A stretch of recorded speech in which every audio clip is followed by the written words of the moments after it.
Taonani Taonani mainda bambo taonani kumeneku ndi ku Africa koma kumeneku siku Malawi kumeneku ndi ku Kenya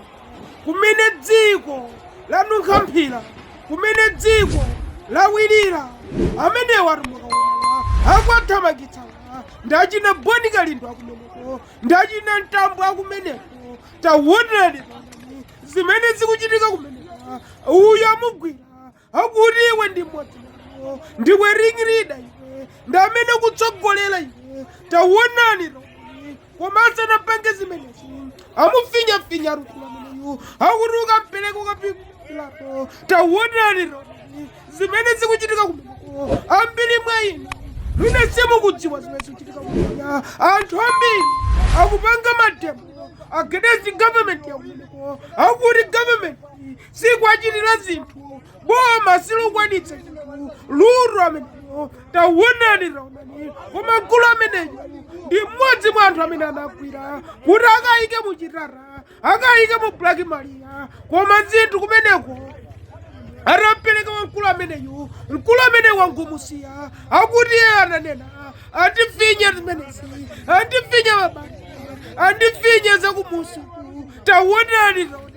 sindingayende kuleko amandithamangitsa koma atandifinyafinya asanandigwire ivi natsikana kuyang'anitsitsa katundu wapita taonani akuti imirira nzathu zotsakhala bwino akuti sindingakwanitse koma iyeyu amathamanga munamuona amene taonani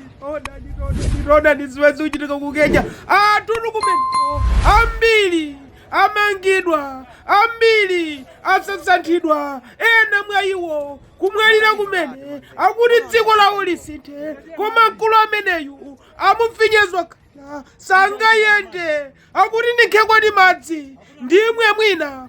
katundu wangayu angabwerekere mchimake taonani napolisi ameneko ampatsa madzi kuti mwina katundu abwerere mchimake walowa mkati katundu wazimirira katundu taonani mwina amainda pamo simukuona zimene ndikuona ine koma ine ndikuona mkulu ameneyu zinthu zitalowa mkati boma litagwera mkati kuyesera kuliwombola akuti eyu akufera anthu ake monga omwe achita bonika lindo taonani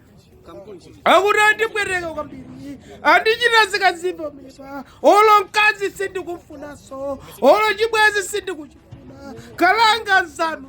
mwamwayi ndinaberekeraku taonani inu taonani